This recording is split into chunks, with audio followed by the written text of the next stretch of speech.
Hello, my bold, badass princess in the beers. I am so excited to have you here for another amazing guest episode. Now, normally, I don't bring a lot of men onto this podcast simply because it's mainly for women by women.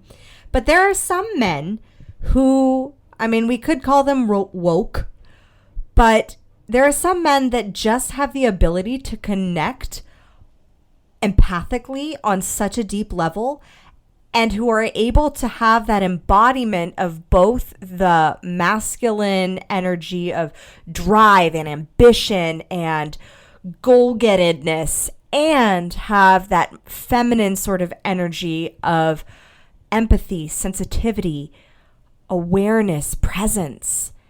And Mike Cameron has both of those. Not only has he successfully built an 8-figure business, he's a TEDx speaker, Ironman, ultramarathon runner, and a yogi. And his passion and his purpose work is now serving men to help them understand the underlying emotions that drive the decisions that we make every single day so that we can really have a fully awakened existence. Now, his path was hard fought due to an experience that he had with his girlfriend being murdered. And I'll let him tell the story of how he found this path to where just last year he sold his business and went all into coaching and speaking and leadership and really being a guide for people to connect with our underlying emotions. And I wanted to bring him on specifically because even though I know I have a predominantly female audience, one of the things that I have noticed is us as women, as we have fought for equality, as we have risen to really strive and be ambitious to be able to get those CEO level positions and to grow our business beyond that statistic that only 2% of female businesses make above $1 million a year. And as we have strived for these goals, and rightfully so, I have seen in my experience as a high performance coach, women in leadership positions adopting and dominating only with their masculine energy. When as we get into the work, they get deeper connected to their emotions so that they see and experience that beautiful feminine flow that actually can be more powerful than the push and the drive and the hustle and the hard work. That ability to receive, to feel, to transmute energy and to transform through that energy is so powerful, and it really is deeply rooted in our ability to fully feel and allow ourselves to feel even the uncomfortable emotions. And so on this episode, not only do we dive into strategies and leadership tactics for 8-figure business owners and being able to grow to that level, and not only will you learn Mike's story that is an incredibly powerful one, but you will also feel from this. Like, I was crying on this podcast with Mike when he was sharing some of his breakthroughs in his story that came because he chose to go through the feelings that, in his words, he was gifted with because he went through the experience of having his girlfriend be murdered. So with that being said, open your hearts, open your ears, get ready to take some beautiful notes, and tap into your ability to feel and receive and allow for really powerful learnings to come through. I am so excited to hear what your breakthroughs are. And now I give you Mike Cameron.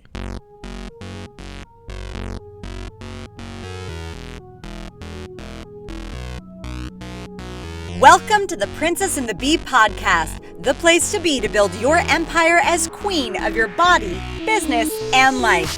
I'm your host, Kimberly Spencer, founder of CrownYourself.com, and I'm an award-winning coach, Amazon best-selling author, and multi-passionate entrepreneur.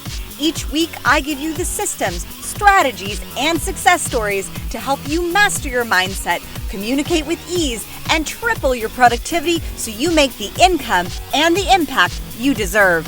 Imagine this podcast as your weekly spark of inspiration as you take it to the next level with all the B's of your life: body, business, bank account, boys, and babies. Let's make it rain.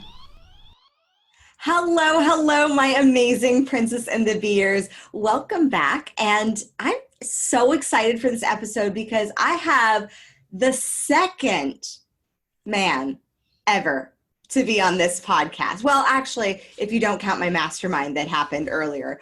But Mike Cameron built his business to 8 figures. He's an ultramarathon runner, and basically, I would call him a badass. But the murder of his girlfriend, Colleen, back in 2015 by her ex-boyfriend shook his world, and he redefined what a badass is. He's been a TEDx speaker, and he's spoken all across the country on redefining what a badass is. And I am so honored to have Mike Cameron here.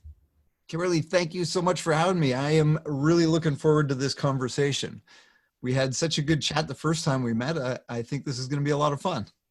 And it was a moment of like, I don't know how I found you, and you don't know how you found me, but I think it was meant to be. A little bit of divine intervention.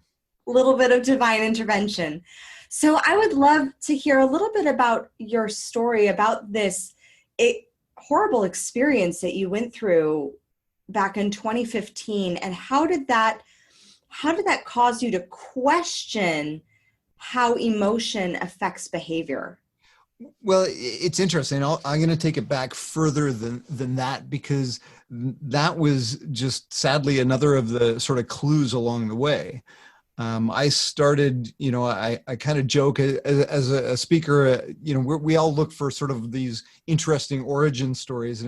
And so as I was putting mine down, it was actually my current partner who touched on this, that I literally went from bagging shit to running a multi-million-dollar business. And it's true. It's not sort of made up. I started my career when I was 18, bagging steer manure. I worked at a garden supply wholesaler. So I literally bagged shit for a living, and ultimately worked my way up through the ranks at the soil plant, into the warehouse, drove a truck, eventually got into sales there. And so I started selling garden supplies. And what I started to learn there was that nobody buys a bag of steer manure because they want to own a bag of shit. Mm-hmm. They buy steer manure because they want the feeling that they will ultimately get when they can plant a beautiful garden, grow a beautiful rose or vegetable garden or what have you. So I started to recognize that if I wanted to sell more product, it was about tapping into that customer's emotions, right? Again, we don't buy a car for the car.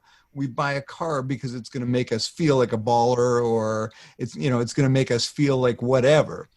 We don't necessarily buy the thing. We buy the feeling we believe the thing's going to give us.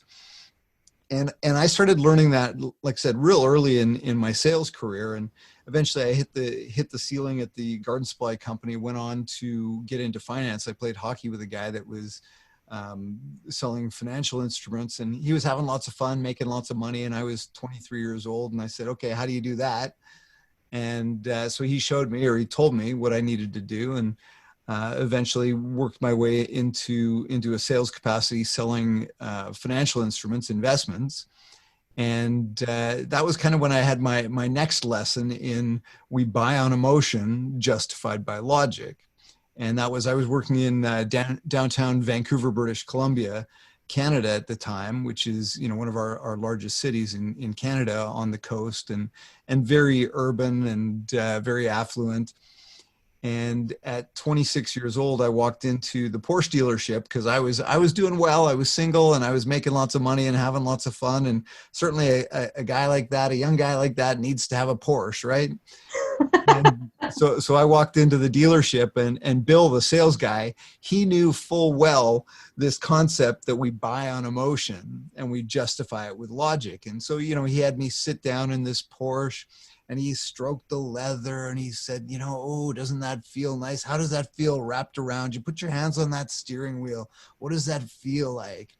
And he said, oh, just imagine taking this thing up the Sea to Sky Highway, which is a long, windy highway from Vancouver up to Whistler.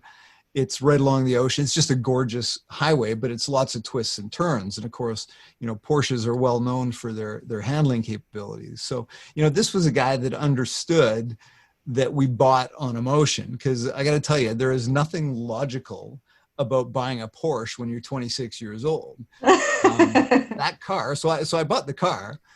That car was more money than I'd made in a year at that time. And so, yeah, it was stupid. When I look back at it, it was dumb. So again, starting to understand that, we buy on emotion, and in fact, we make decisions based on emotion. And as my career progressed and I started to sort of dive into that a little bit more, and I'm a guy that always likes to understand the why behind the what. So I looked at the science behind it, and sure enough, there's a whole bunch of science behind the fact that we actually make decisions based on how we feel, and we justify those or rationalize them with logic. And so, yeah, when Colleen was killed, that kind of came full circle for me. And I can dive into the story, the redefining badass piece. So probably two years before she was killed, I'd started exploring. I wrote a piece called "Men, It's Time to Woman Up," and I had been talking with a lady friend of mine, and we were talking about masculinity and sort of this theme of you got to man up.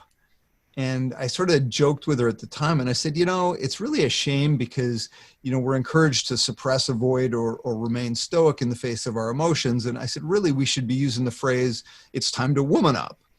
And so I thought, what, I'm going to write a piece about that. And so I did. And that was, I don't know, that was probably 7-8 years ago now that I wrote that piece. And, Colleen and I met in 2015, early 2015, and dated.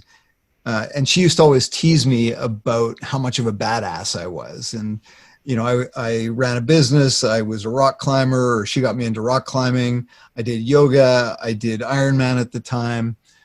So she would always tease me about how badass I was. And I got to tell you, Kimberly, as a guy that's always been more sort of geek than jock, more nerd than cool kid, it really made my heart go pitter pat when she'd tease me about that. And so we, in August of 2015, we drove to Penticton, which is about 10 and a half hours from my home now. And it's a summer vacation spot in British Columbia. And I was going to be competing in an Ironman event there.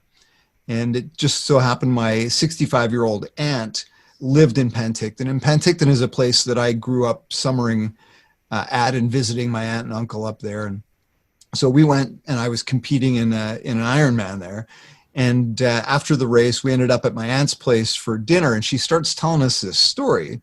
She says, I decided that this year I wanted to get a little bit more fit. I wanted to get a little bit more active and just start paying a little bit of attention to my health. And, this is a woman, like I said, she's 65 years old, not overly active. You'd probably say she was a little overweight.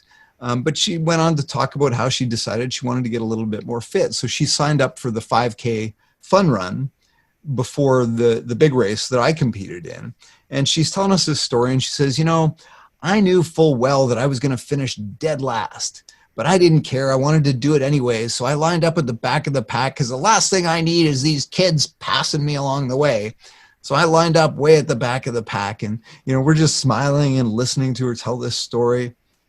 And she says, so the gun went and off we go. And I get about a kilometer away from the finish line. And she said, all of a sudden, this kid on a bike starts riding beside me. And of course, when she says kid, it's probably somebody in their late 20s, early 30s with the race.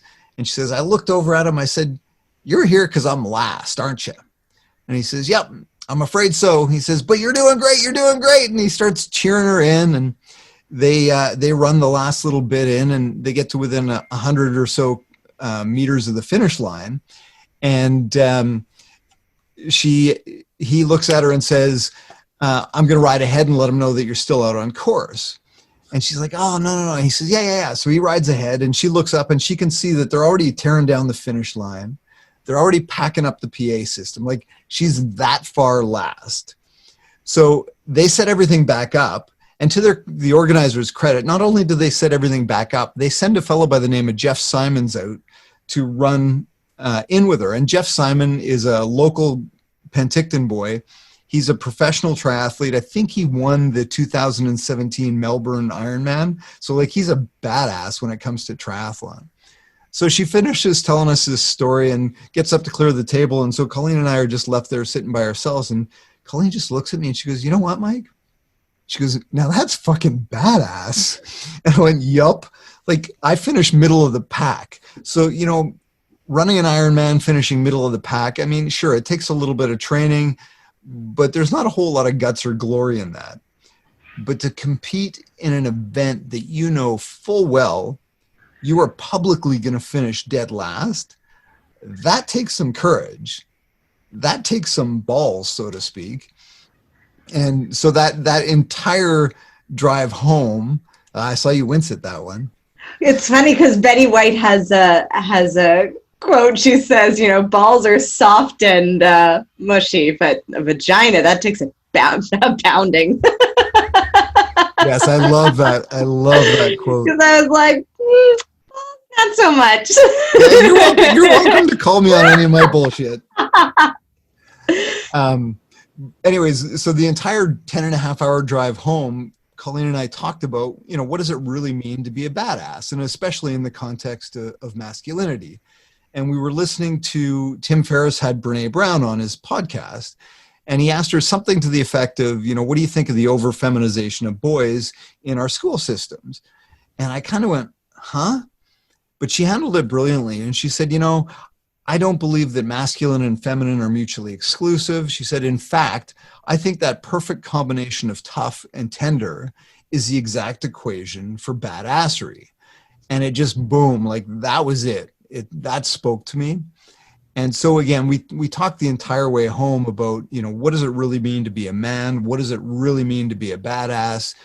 And it was only, you know, it was like a month and a week after that, you know, Colleen slept over at my place on Thursday night, October 1st, woke up October 2nd.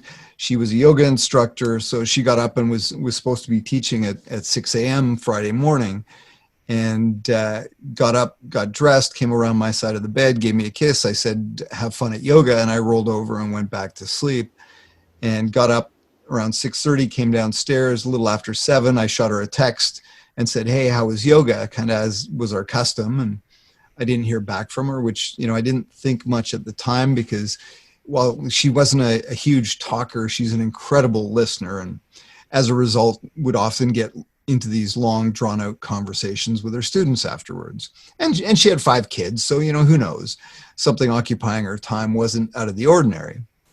So I went about my morning, and, you know, by 8:30, I had to leave for an appointment downtown and still hadn't heard from her, which was a little out of character. So I shot her another note, hopped in my car, got on the phone, no answer, got to my 9 o'clock, came out, 10 o'clock, still no message, no phone call. Starting to get a little bit concerned at this point because definitely out of character. I had another 11 o'clock meeting, finished that up, sent her a text as I was going into that. I said, hey, let me know you're doing okay. I'm starting to get a little bit worried. And we wrapped up our 11 o'clock and agreed to go across the street for lunch. And as we were walking into the restaurant across the street, my phone rang, and I looked at it, and it was a blocked number. And I answered it, and the voice on the other end of the line said, is this Mike Cameron? I said, yes. And he said, this is Constable so-and-so. And I don't remember his name, and my heart just sank. And I said, is she okay? And he says, where are you? And I practically screamed into the phone. I said, is she okay? And I could see everybody at the restaurant kind of making eye contact now or seeing what's going on. And I turned and I walked out, and I told him where I was. And he says, okay, we're at your house. We're coming to you. And so I waited at the curb, and, for what seemed like an hour, but was probably only 5 or 6 minutes because not far from home. And this unmarked police car pulls up across the street from me, and I start walking across the street, and big badass burly looking cop gets out and starts walking towards me and meets me halfway across the street. And after he identified who I was, he looked me in the eye and he said 3 words that would change my life forever. He simply said, "Colleen is dead. Shot and killed by an ex-boyfriend who subsequently took his own life." We make decisions based on emotion. This was a guy that made a decision with very permanent consequences based on a very temporary emotion. So looking at emotions, what is it that we need to be, because I have a toddler and a son, and he's amazing. And one of the things I work on teaching him is the ability to express his emotion, because he has lots of it. And I mean, I know that there's more of a stereotype around men being able to like rub some dirt into it and, buck up and get strong and all these kind of cliche phrases. I mean, my husband was raised with a ton of them. And what we're doing is looking at how do we really allow for him to have emotional expression. But I don't think that's just the problem with men. I think that is something with women too. Like, I wasn't allowed in my house to have big, bold anger or rage. Like, that's not pretty. That's not girly. And if I would get angry and in a big way, because that was kind of like my default for hypocrisy, whenever I would see hypocrisy, it just boils something inside of me. And I wasn't allowed to express those emotions. So how do we give ourselves greater permission to undo the programming of all of the emotional programming and plagiarized programming, quite frankly, that we've adopted? Yeah, and I think, I mean, that's a great point, and I talk about that a fair bit because I think, the risk we run, because I speak specifically to men and sort of the societal pressures to, as you said, don't be a pussy, suck it up, wipe the dirt off, get up, pick yourself up. The flip side of that, I think, for women, or the potential peril for women, is in this quest for equality, which is certainly needed. You have been told that you need to suck it up. You need to man up, so to speak, in order to compete in this world. And so my fear is that, if the pendulum swings too far the other way, then all we do is take all the shit and the problems that we run into and put them on you. So that's definitely something to be aware of. And I think that's where it starts, is just that awareness piece. Mm-hmm. And I mean, it's interesting because I've had clients who are climbing the corporate ladder.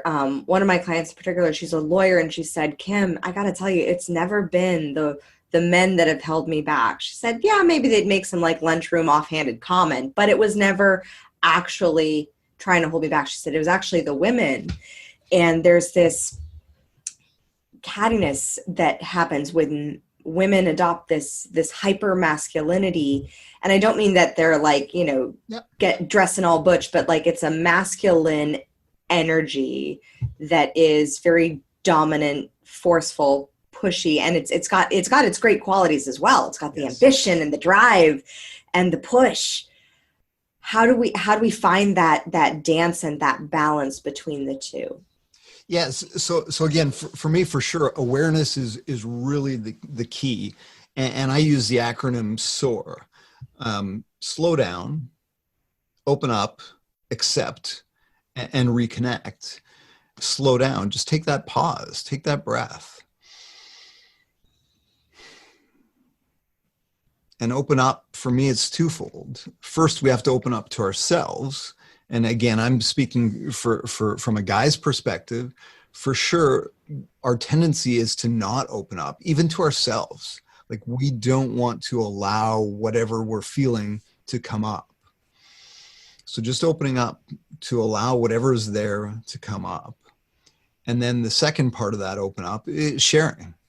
Kim, right now I'm feeling a little bit nervous because I want to make sure I deliver to your audience, and so I've got a little bit of anxiety cropping up, and just share that. And again, I think what you'll find as soon as you do that, then it just starts to dissipate. And the acceptance piece, and this is probably the harder one, especially for guys, is to accept that, if I'm feeling anxious, or that's okay, that's what I'm feeling, as opposed to going like, dude, what the fuck? Why are you feeling, you shouldn't be feeling this way because you're a strong, confident dude, you've done X, Y, and Z. Why would you be feeling anxious or nervous about any of this? And then we just get into this cycle of beating ourselves up, and we start feeling bad for feeling bad, which leads to feeling bad, which leads to feeling bad for feeling bad for feeling bad.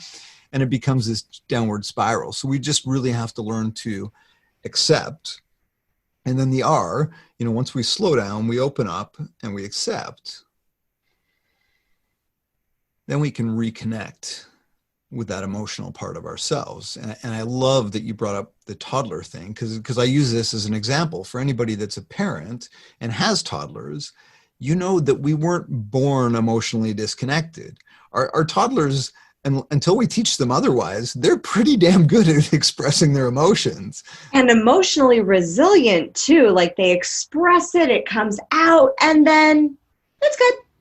And then, oh, look. And it's not from a place of like wanting to distract from that emotion. It's like they've processed it fully. They've allowed it to release. And ideally, as a parent, you shape how it's released healthily, so they're not, hitting or punching or anything like that. But they've allowed it to release, and then they're good. I mean, just the other day, my son he saw me crying about something, and so he started crying because he's so empathetic, and he just immediately buried his head into the couch and just started crying. And I was like, "Oh, buddy, come here." And he came, and then he got into our hug cuddle that we were having as a family, and then he goes, "Cheeks," and so he knows that that's a sign for my husband and I to kiss him on the cheeks, and he tries to fight us off. But it was like he had his emotion, he let it process, he didn't judge it for being what it was. And I think that that's something that as adults, and especially with what I've seen with coaching high achievers, is that acceptance piece of being able to accept when we're in a negative state. Yes. Yeah. So one of the things that I love is to replace that word judgment with curiosity. Yes. And where can we get curious? And that, again, we tend to want to bury or avoid the negative emotions, the less desirable emotions, but where can you get curious about those?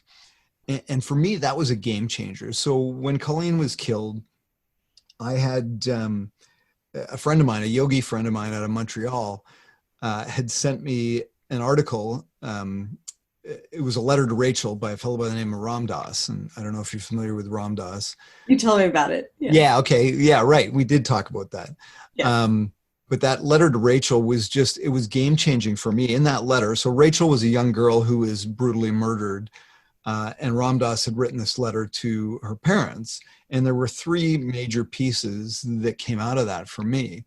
And the first, he said, and keep in mind this, the first time I ever read this was the day after Colleen was killed.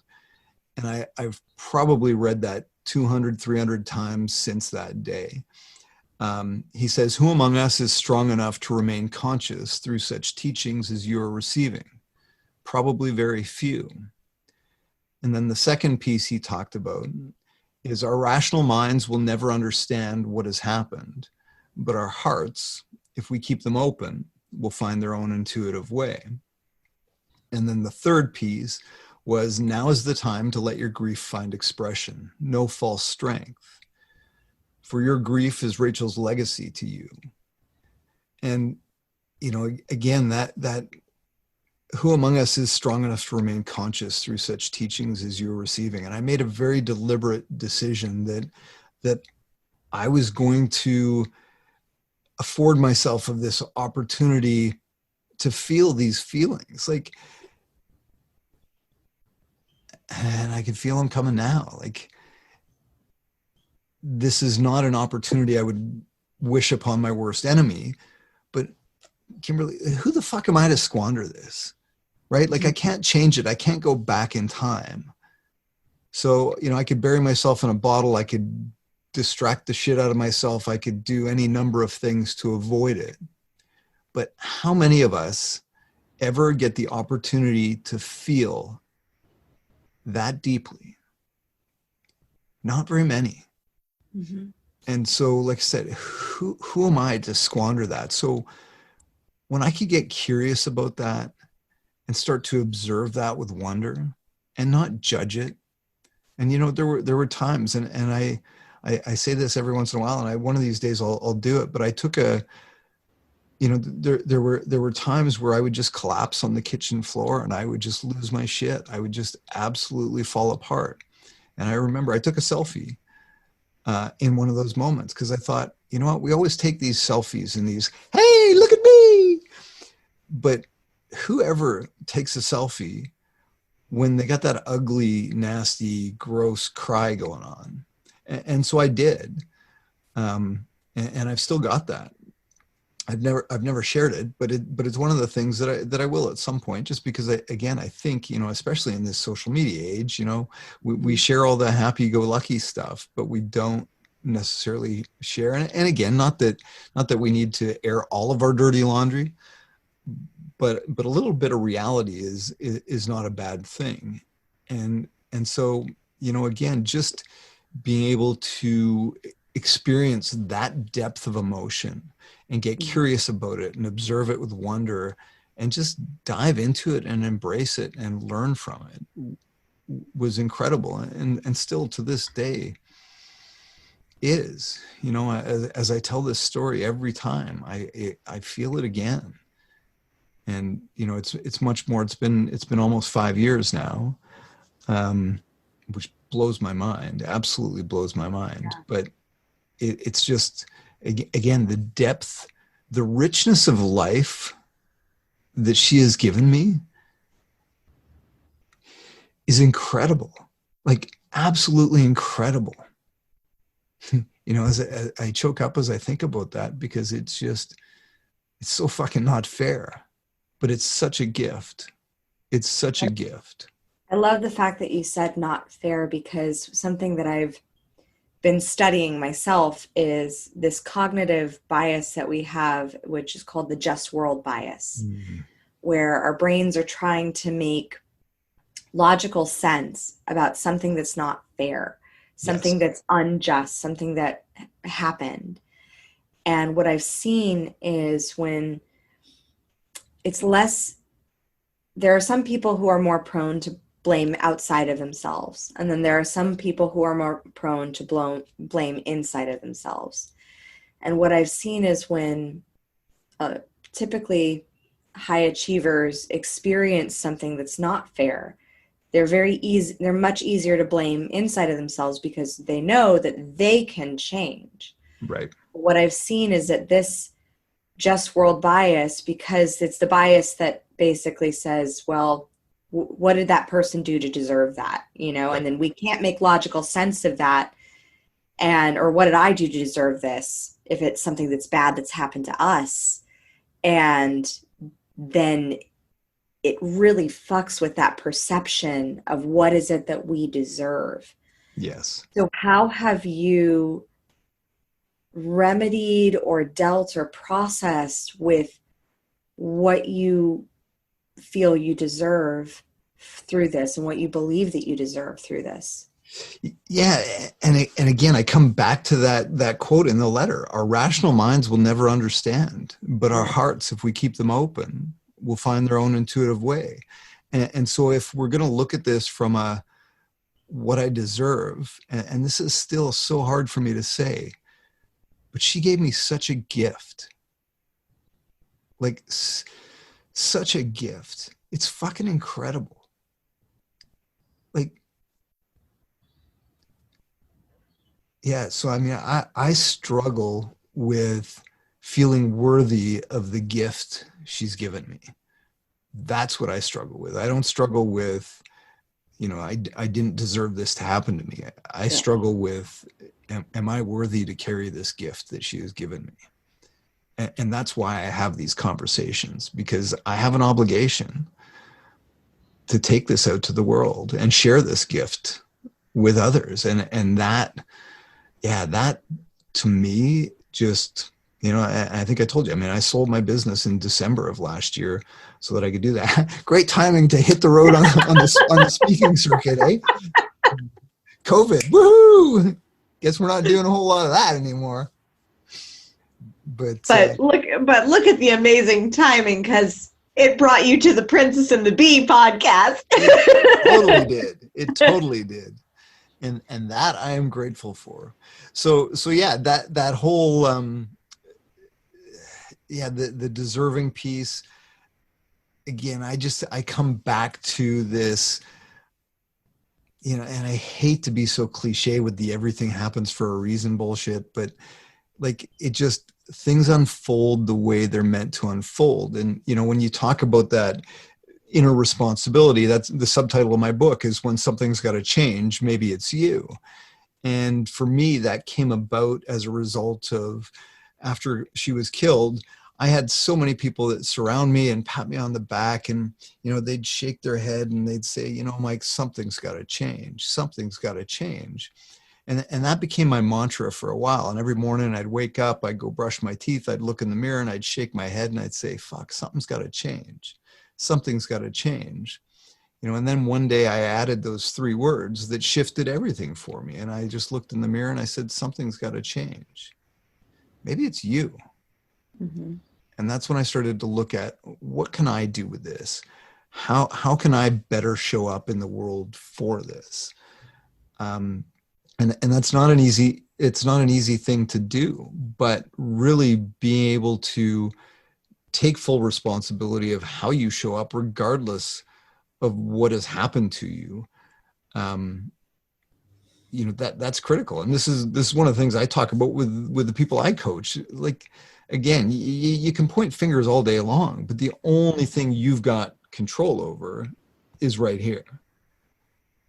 And just stepping into really who you are and showing up to the best of your ability in this world. That's your only obligation. That's your only obligation. Ownership of that, of how you take the things that are unfair, that do suck, that happened to you, and make them happen for you. Yeah, for sure. And again, it's easy to say these things. Yeah. It's challenging and get caught up in these cliches. So this is where I come back to, I'm a big fan of the word practice. And one of the things I talk about often is, I don't want your audience to try any of these things that we talk about. I want your audience to practice every single one of these things, because when we shift from trying to practicing, we give ourselves permission. The problem with try is it comes with this pass fail mentality. Oh, I tried that once, Kim, it didn't work for me. Yep. Okay, well, what if you practiced that over and over and over and over again and made adjustments along the way, because that's what practice is. And when we practice something as opposed to try it, we know that it's not about success or failure. It's just about getting a little bit better each and every time, each and every iteration of that practice. So I think, again, that language shift is big. And I'm huge on language and how we speak to ourselves. Same here. Like Yoda said, do or do not, there is no try. So, try always implies a lot of effort, but not really results. In fact, rarely ever results, especially if you're in LA and you say, oh, will you come to my party? And they say, I'll try. It's a definite no. Right. So I'm curious, how can we sell as a salesman, this idea of having men feel, and how can we sell to women the acceptance of allowing men to feel? Yeah, well, those are 2 great questions. So let's talk to the men first. What I don't understand is why this is such a difficult sales pitch. And it is, I get it. But I mean, you look at the rates of suicide in men, the loneliness, depression epidemic, like it's just fucking nuts. By and large, we're not fucking happy.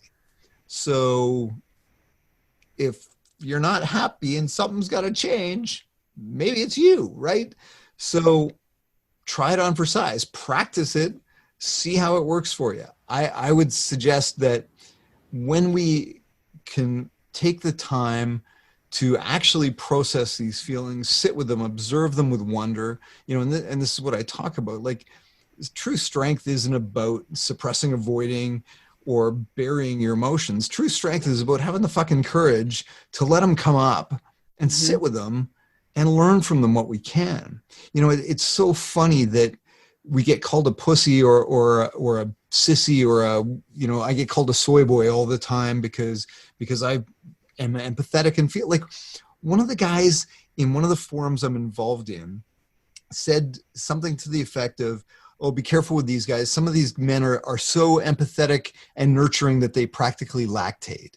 And I just thought, like, dude, I want to, what? Like, at what point did nurturing and empathetic become a bad characteristic to have? It just, and at what point did lactation become a bad thing? Yes, I was going to say, that's called fueling and like feeding children. I was going to say there's just so many levels that is wrong. But once we can actually have the strength, because, you know, again, these kinds of comments come from a place of insecurity. Make no mistake. Like, this isn't coming from a place of, I'm so strong, I don't need to feel shit. So, no, I'm so fucking terrified about what might come up that I don't have the guts to actually sit with these feelings. So again, and this is where I come in, the challenge, because I think guys, typically we need a challenge. So here's my challenge. See if you actually have the courage to sit with and let some of these not so nice feelings come up. And when you do, I think what you'll find, I know what you'll find is that your entire perspective will shift. You can start making clearer decisions. You'll get more clear on your passions, your purpose, how you need to show up. You'll feel so much better, so much happier, because you can drop the stereotypical masculine bullshit that we're taught that we need to put on. And you can just show up as who you are. And that's when the magic starts to happen. And when we can start to feel the richness of experience that we live life is fucking incredible. And again, if we want to talk about how do we sell it to guys, let's talk about sex. Because, I mean, when you can, you know, when that becomes more than a physical experience, like, I get goosebumps thinking about that. Like, just when you can immerse yourself so deep into that experience. And again, the same goes true with any experience, but sex is an experience that guys covet and will respond to. But, you know, I think back to, we went to a concert a few months back. I guess it was probably almost a year ago now. It was just a local concert. It was a husband and wife team that I've met over the course of the years. He has a story. He was sexually abused. So he works that into his music, and it's an incredibly powerful performance. And I got some VIP tickets, and there was 3 couples that went. So there were 6 of us that had a table there. And just, I mean, I cried through that concert. I laughed. Like, it was just so moving.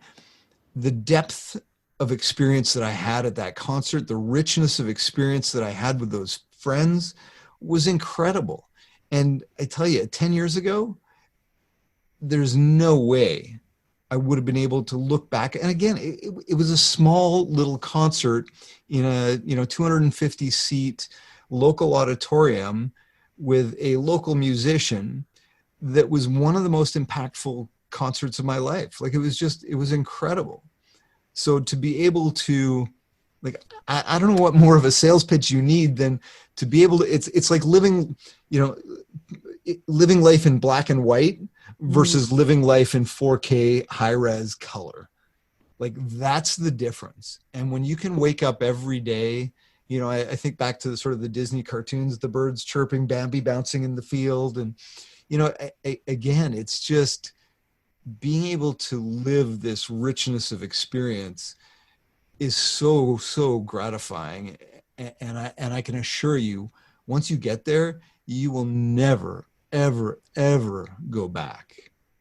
And ladies, I'm going to challenge you to accept that challenge just as much, because having been on the side of locking down feelings and boxing them away, any inappropriate ones or ones that I should feel shame over feeling, it was actually when I was 17, I was studying in an acting class, and it was a Meisner acting class. And it was through 8 months of doing these activities, these doors and activities of just relearning how to relate and experience a person again. Mm-hmm.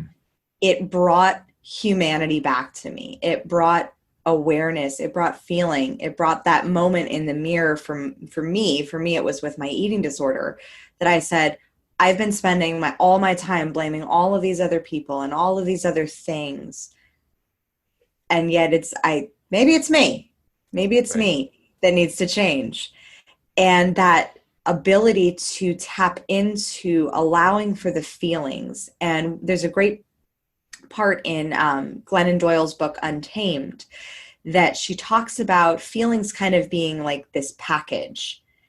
And like, especially the negative ones, like you're delivered this package and you don't really want to open it because it's like, you don't really want to go to the door even to go get it. Because you're just like, oh my God, I'm doing my thing. I don't want to go to the door and like deal with the delivery man and sign. Like, I don't want to deal with it.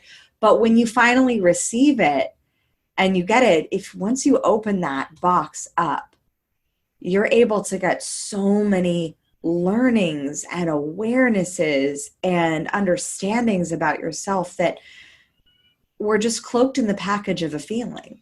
Yes. Yeah, no, I love that. So I use the analogy of a ball of yarn. And I talk about that often especially with guys, because sometimes it's hard, right? Like, so if I ask a guy how they're feeling, because that's usually what we'll do is we'll do that SOAR analogy and we'll just slow down. So I'll often just start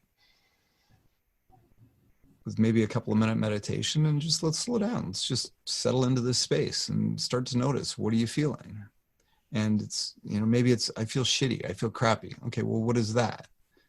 I don't know. It's like, okay, well, I know it's this giant ball of yarn and it's got all these different things intermingled in it.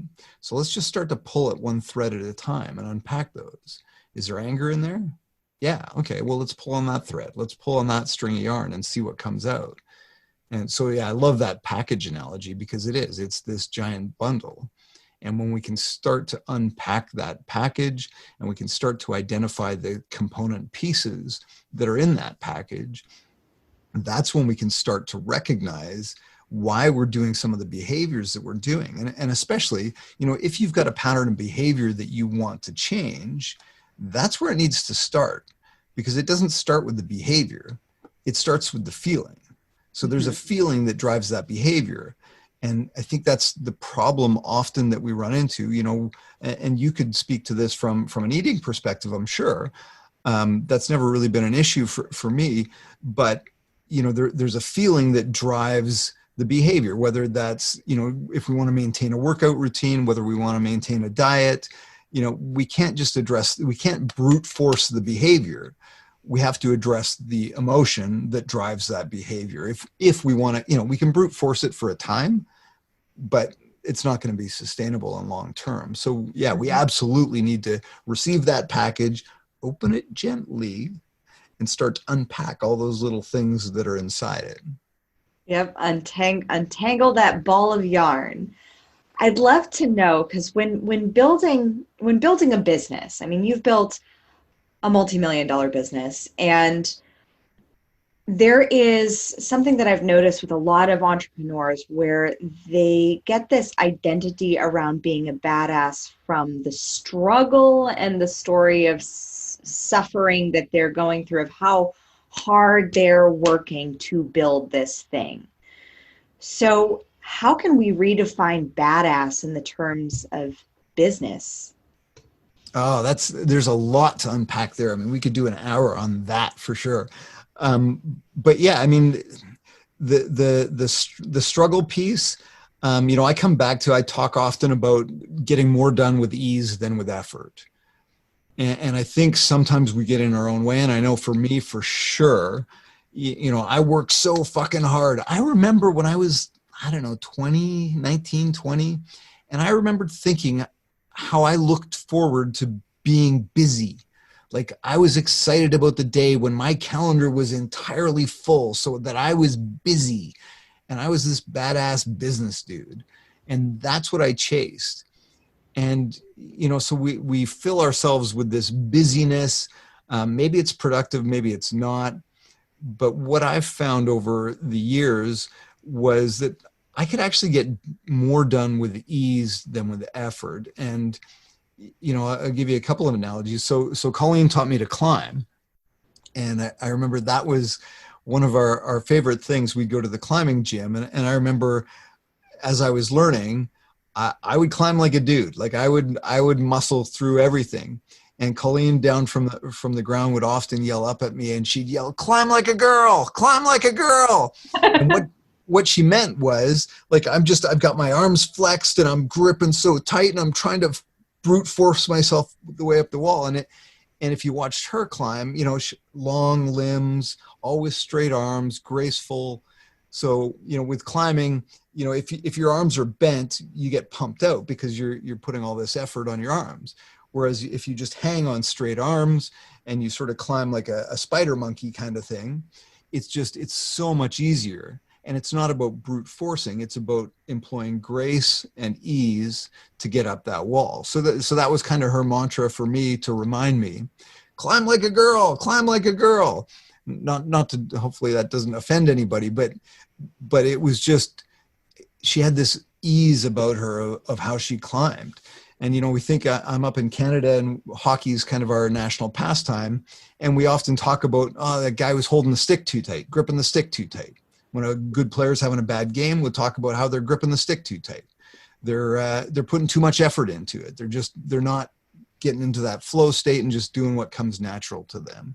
And I think as entrepreneurs, we can absolutely get caught up in that. And so when we can just step back, again, that SOAR framework works equally well in business. When we can just slow down, take that pause, open ourselves up to the possibilities, accept what's right in front of us, and reconnect with whatever our purpose is, whatever our mission is, whatever our stated purpose as an organization is. And, even in terms of meetings, what if you took 3 minutes at the beginning of every board meeting you had and you did a little meditation? You don't have to call it a meditation because some people might freak out. But what if you just breathe together? You know what, Kimberly, before we get started, I just want to make sure all our phones off. We're going to get right here, right now. We're going to get present so that we can get super productive. And what if you just took even 60 seconds at the beginning of one of those meetings? And even better yet, what if you checked in with everybody around the table? What are you feeling? What's going on? Just a 30 to 60 second check-in, again, depending on the size of the meeting, the size of the room. But I mean, how powerful would that be? If you go around the room and it's like, I got a lot of anger built up. My wife and I are fighting, or, again, I don't know how much you're going to have disclosed there, but once you set that context, that slow down, open up, share that, my wife and I are in the middle of getting a divorce, because you can't just put that shit aside. It's going to come up in that board meeting at some point, whether you want it to or not. Somebody's going to say something that triggers you because you had the same exact fight with your wife last night. So again, when you can create that culture of slowing down, opening up, accepting, okay, you know what, we're just going to accept it. Mike's a little pissy today because him and his wife are fighting. So that's okay. We accept that. Now we can reconnect. What's our purpose? Our purpose here at this meeting is to X, Y, and Z. boom, let's get it done. So I think that entire framework can be so powerful on a number of different levels. And that space to be able to just set that and be more intentional. Because I agree with you. It's that drive for busyness. I had it too. I mean, there was a joke with my friends back in my early 20s that like, oh my gosh, Kim is doing everything and like she's so busy, and then she's just adding on. And as a mom, that's just like not my jam anymore. Because I want to spend time with that little imaginative fellow and watch Frozen 2 for the 50,000th time this week. It's funny because I joke now. So for I don't think I have it here, but for my laptop and my documents, I have a backpack that I carry around. So that's my briefcase now, is a backpack. And again, I remember when I was 19 and I bought my first briefcase and I thought, oh, this is awesome. I've got a briefcase. I've arrived. And then, once I became successful as a business guy, it's like, I don't want a fucking briefcase. Give me a backpack. If I got to hop on a plane, I can throw it over my back and away we go. And I got everything with me and away we go. So it's funny how your perspective shifts over time. Yeah. The perception of kind of almost, it's not exactly faking it till you make it, but it kind of is. It's like living into who you think that is. And then finally you get to that age where you're just like, I'm just going to reject all that because I'm good. Yeah. Well, and that's the thing. Like I said, when you can just show up as who you are. I mean, again, I think we joked about this. I got my Tommy Bahama linen pants on, and I've got 5 or 6 of these t-shirts. I got 5 or 6 in a blue, and that's it. This is how I live now. I've got, I don't know, $20,000 worth of suits in my closet, but this is so much easier when I don't have to think about, what am I wearing today? What suit, what shirt, what tie? And this has kind of become my uniform. And it's funny because I switched into this before I sold the business, and I just started showing up at work. And if I had a meeting where I needed to present a little better, I'd throw a sport coat on over top. And nobody commented. And it was funny. It was probably 8 months in. And so I asked my right hand, I said, so have you, she goes, well, yeah, I kind of did, but I just thought that was your thing. I'm like, yeah, it totally is my thing. But I just thought it was interesting that I think it was probably a bigger deal in my mind than in anyone else's. And again, don't get me wrong. I love nice suits. So, slipping on that nice suit, there is definitely something about that. So I won't get rid of them, but this just makes life a whole lot easier on a day-to-day. Yeah. I mean, Steve Jobs wore the same thing pretty much every day. So. Yes, absolutely. Strong modeling. So I'm curious because I know you built your business with kind of a company culture of coaching. Yes. And empathic leadership. What does that mean to build coaching basically into a corporation and lead empathically? Well, so the empathetic leadership, I think, that comes back to that vulnerability piece that we talked about with my Aunt Sharon, having the courage to show up, knowing full well you're going to finish dead last. As a leader, I mean, I think 10, 15, 20 years ago, we used to follow the guy or gal that would stand up and say, I know the way, let's go. Whereas today it's, we know that you don't actually know the way because nobody fucking knows the way. And if you stand up and tell me this is a fact, I'm going to Google it and I'm going to call bullshit on you. And I think people are kind of wise to that type of leadership. And what they're really looking for is, I don't need you to know all the answers, Mike, because I know that you don't. What I need you to do is I need you to show up and know that you got my back, that you're going to support me. You're going to challenge me, you're going to support me, and you're going to hold me accountable. And so again, it's less about having the answers and more about showing up for your team and being able to say that I see you. And when you're having that struggle with your partner at home, I recognize that that's going to impact your work. And not that I need to become a counselor in that regard, but if all I'm doing is looking at the numbers and saying, Steve, how come you're down 15% this quarter? Pick your socks up, pick yourself up by your bootstraps or you're out of here. Like, how excited is Steve to show up the next day at work? Not at all. Whereas if I say, hey, Steve, like, this isn't like you, what's going on? Like, you're down 15% this quarter. This just seems really out of character. Is there something going on? Yeah, you know what? My wife and I are having a hard time right now. It's like, all right, well, we've got resource X, Y, and Z, or if you need counseling services, you can go over here. And again, just directing them to resources and showing them that I care. Like, I care about you. I mean, obviously we have to have some kind of results, because, we can't have everybody dropping 15% quarter over quarter, or the organization will disappear. But making that sort of the secondary, the are you okay first? Because again, it's that when people know how much you care, right, that's when they'll show up for you as well. And that's, so many of my team would take a bullet for me because I would take a bullet for them, and I demonstrated that. It wasn't just lip service. I've got so many examples of guys and gals that got themselves into trouble, and one in particular that I can think of. And I talk about getting out of your head and into your heart. So that sort of heart-based versus head, and how do we get that balance of head and heart? And there was somebody that made a decision that was incredibly stupid, that could have been incredibly damaging to us as an organization, and in fact could have been a fireable offense. But when I dove deeper, I just want to make sure I'm not breaking any confidences here. When I dove deeper, I realized that I found out that they had, the week prior, had been checked into the hospital and put on suicide watch.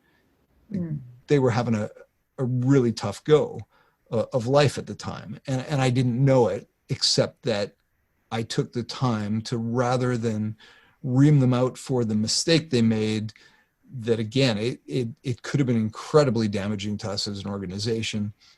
And I could have fired them on the spot. Like, there would have been no pushback, no argument at all. But when I took the time to dive a little bit deeper and start to understand that this was out of character for them, this happened because of this other thing going on in their life, then, we got through that together. And I said, okay, you know what? For the next 6 months, here's what's going to happen. You're not making any decisions. Everything is going to come through my office. And we're going to just make sure this doesn't happen again. And if it does, you're done. And so again, it was a firm conversation, but it was also a caring conversation. And as a result, we got through the next 6 months. They got their stuff sorted out. They ended up changing geography, and things worked out really well. And that's somebody that's going to be loyal to me for life. And even to this day, I mean, I don't own the company anymore. They still work there, and I still talk to them. And I know if I ever needed anything from them to support my endeavors today, I could absolutely pick up the phone and they'd be there for me. So yeah, I think that's critical. I mean, again, this historic sort of lead with whips and do this. It just doesn't work anymore. It just doesn't work. So how can women adapt to men feeling? Because I know that sometimes while we'll say that we want it, like I personally love the few times that I have ever seen my husband cry, because I just feel so connected to him when he's gone through that, or he looked at the piece of steak in Florence. It's the same way he looked at me at our weddings. And like, it was on our honeymoon. I'll give him that. But it was just the moment that we were there and he started to tear up. And I was like, that's the same look and tears that you gave me in my wedding dress. But I've loved all those moments. But sometimes as women, we're not used to having men feel regularly. Yeah. And how can we allow for that space to see that within ourselves? Does it go back to the SOAR as well? Yeah, so absolutely. The SOAR framework for sure. But have that conversation with your partner. So Michelle and I, my partner now, we've been together almost 3 years. and sorry, I shouldn't say almost, we just had our 3rd year anniversary. Congratulations. Thank you. But we have these conversations, and if there are things that are tough, then we articulate that. So, you know, if you're somebody that does find it challenging to see a man break down or cry or get emotional or whatever the case may be, have that conversation with your partner. Say, hey, Mike, look, one of the things I love about you is that you're a sweet, sensitive dude. But that's not the environment I was raised in.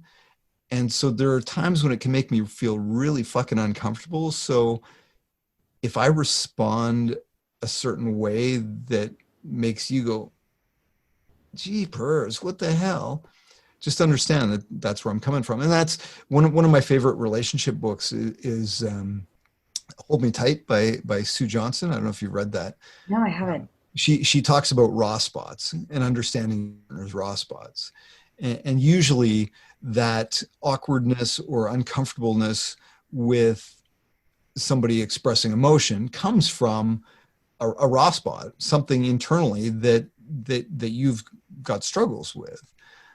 So understanding your own raw spots and being able to articulate those raw spots to your partner. You know, for example, perfect example of a raw spot for me. So I told you on the morning that Colleen was killed, it was an abundance of texts not returned. And then I got that phone call from the police officer. So even to this day, if I text Michelle, and not that she needs to respond instantly, but if there's a little bit out of character length of time that goes by that I don't hear back from her, I just like, I get this anxiety that rises up. And we've talked about this because the flip side for her is she's been in an abusive and controlling relationship before.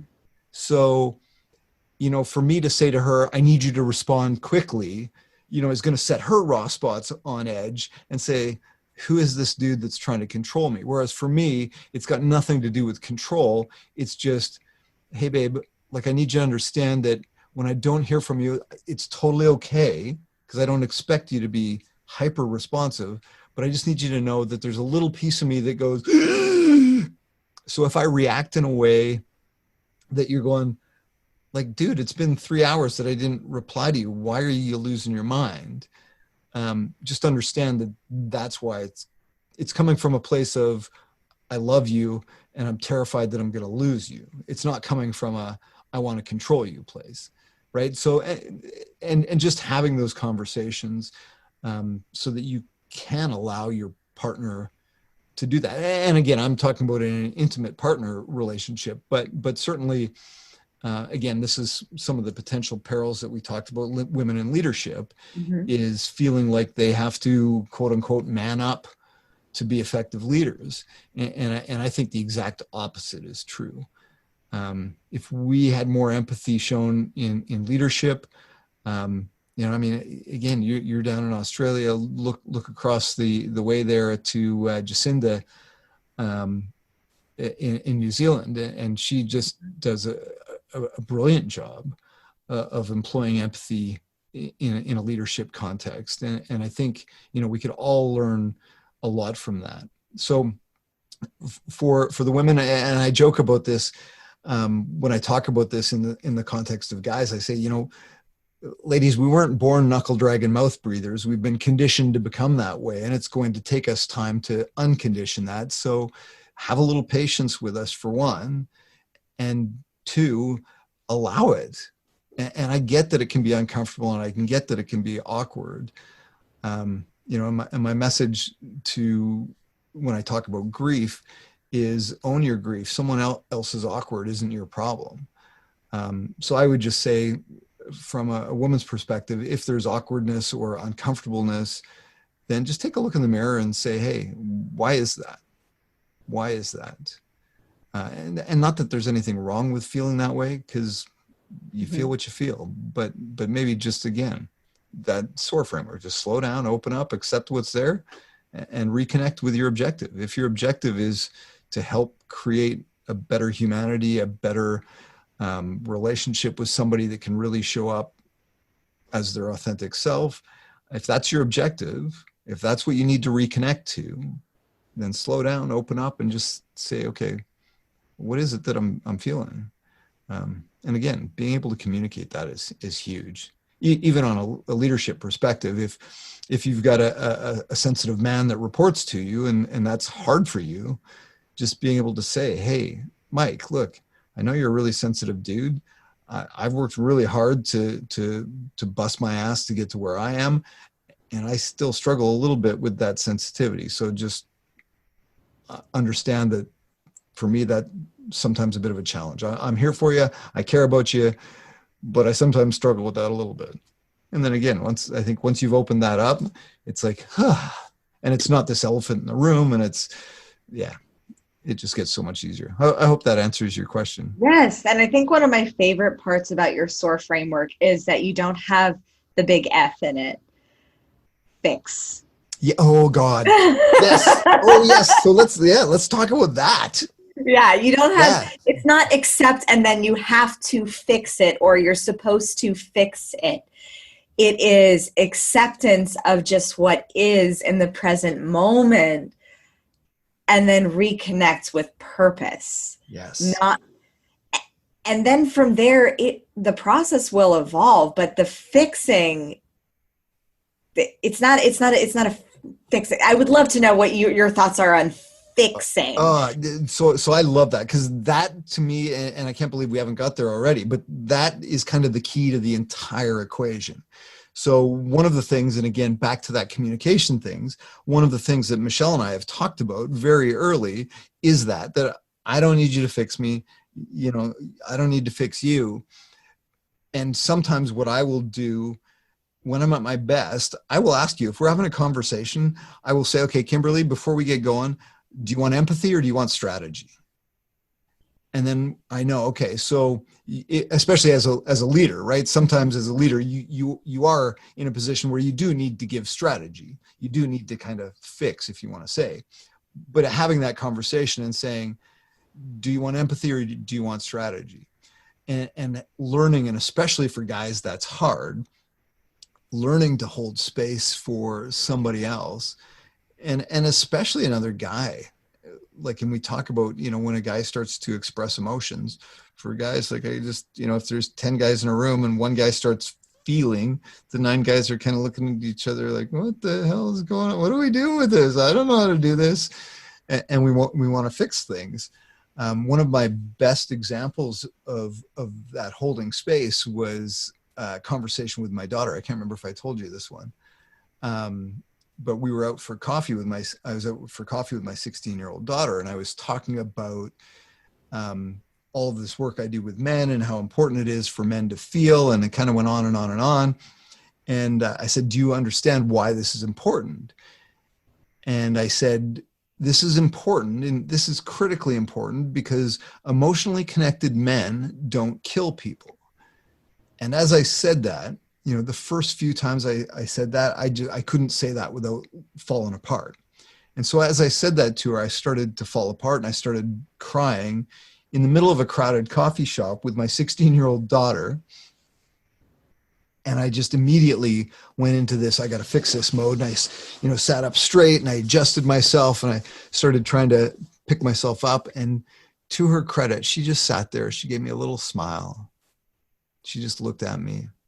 And as I started to try and compose myself, she leaned over and she touched my hand, and she said, Dad, she said, you've just spent the last 20 minutes telling me how important it is to allow men to feel. She said, let it out. And that was one of the most beautiful moments I've ever had in my life. Like, talk about lessons from a 16-year-old girl, hey? It was amazing. So the flip side of that, we had one of the men's groups that I facilitate. We had a group of guys, and we were kind of going around the circle and talking about, why are you here? And a lot of the guys talked about some of the things they'd accomplished or had to contribute. And we got to one of the guys, and he kind of went, and you could tell he was feeling sort of less than. and so I prompted him a little bit, and it came out. He said, yeah, well, I just, like, you guys are all so accomplished. You've got so much to offer. I really feel like I have nothing to offer to this group. And so typically what we'll try and do is dive deeper into whatever that feeling is. And so I said to him, I said, so what is that? What does that feel like? Where do you feel that? And we ended up at shame.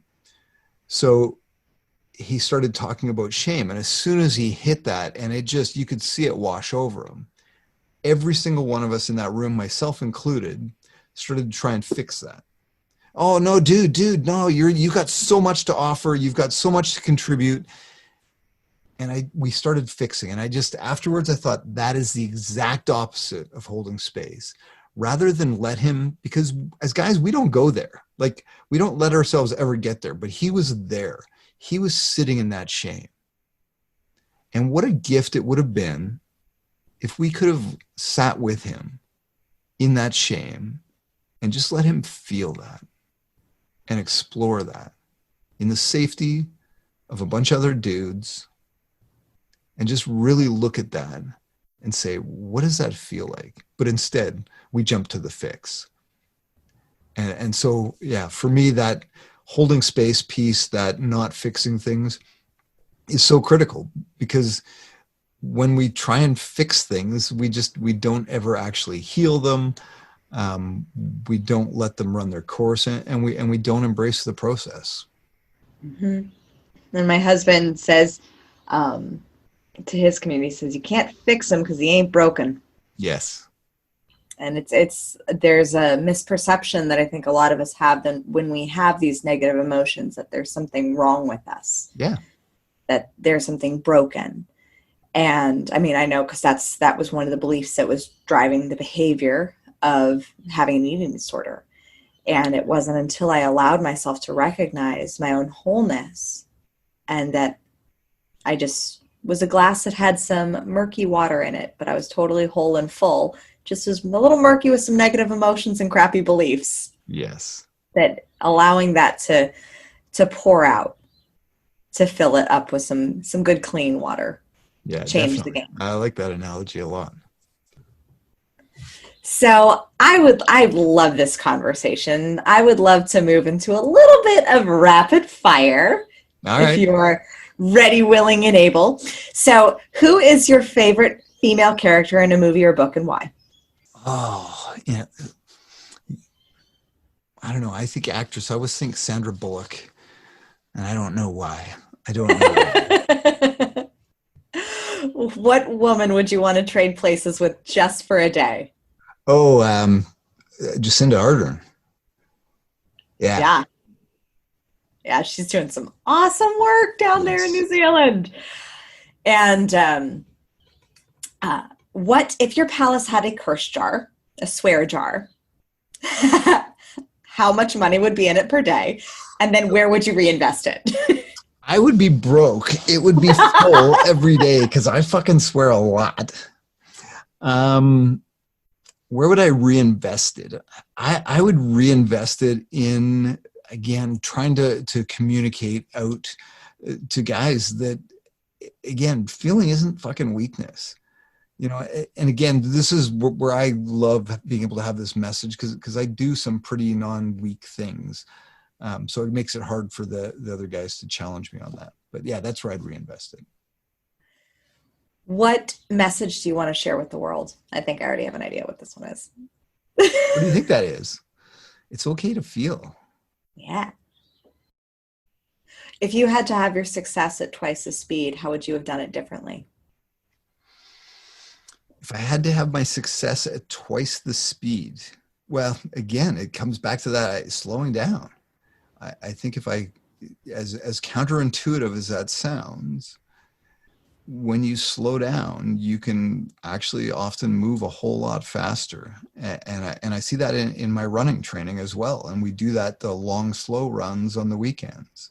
Mm-hmm. We actually consciously run slower than we can, so that eventually we can run faster. Like Carl Lewis in the 85% rule.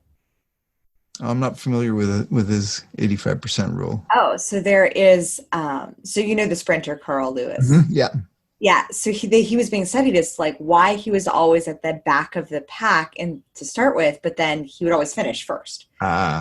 And what the person studying him said, he said nothing changed. Like everybody else, all the other sprinters would exert themselves for the first 50 or 75%, so that by that second half or last quarter, they were running on reserves and they were having to pull up something from inside of themselves. Carl Lewis stayed the same. His breathing stayed the same. His heart rate stayed the same. He knew the pace that would get him, and he was just relaxed. So he wasn't running at 100% out of the gate. He was running at 85% consistently. Yeah, no, I think that's super critical. That for sure would have been a lesson that I would take back to my younger self and spend the time to like focus on technique. I think triathlon and swimming, so often we just want to get the distance in and from an exercise standpoint, whereas really if we focused less on getting the mileage in and focus more on slowing down to hone our technique, we'd be much more efficient. Have you read She Running? I haven't. I think it's on my Kindle. I've heard of it. I haven't read it. Oh my God. I loved it. And it totally made sense to me as to why I was able to go from being an exercise-induced asthmatic to being able to run marathons. Like body structure, positioning. It's brilliant. And I highly recommend it. I will leave descriptions to all of the books that we have dropped in the description of this episode.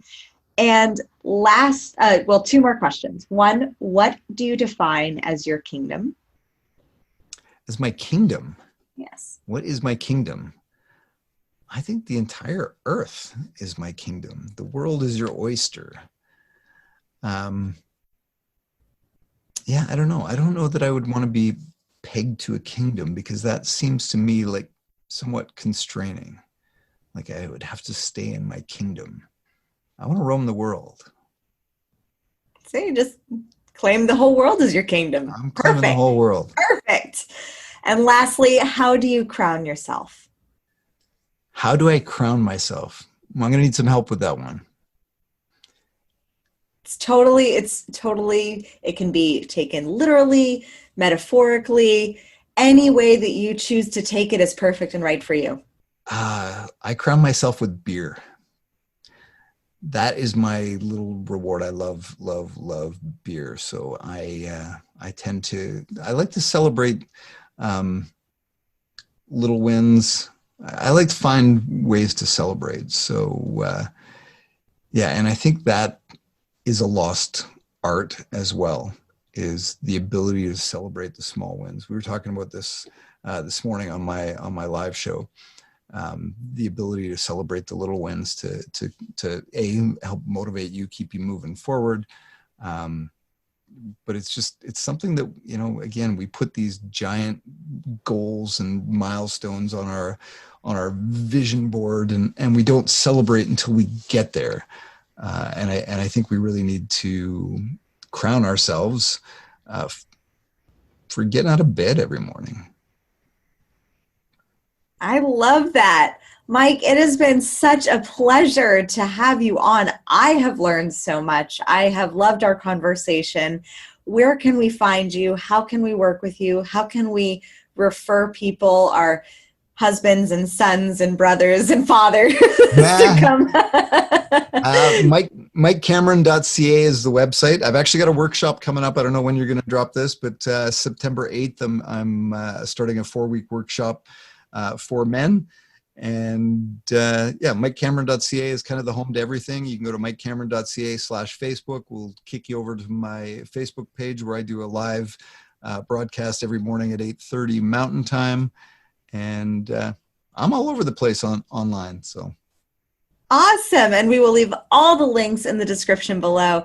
As always, my fellow Princess and the Beers, own your throne, mind your business, because your reign is now. Thank you so much for tuning in today. If what you heard resonated with you, be sure to subscribe and share your breakthroughs and ahas with me by leaving a review on iTunes so I can keep the magic flowing your way. And if you aren't already following us on social media, come experience the extra inspiration and queenly convos on Instagram at Crown Yourself Now, or visit our website at crownyourself.com. I am so excited to connect with you in the next episode. And in the meantime, go out there and create a body, business, and life that rules.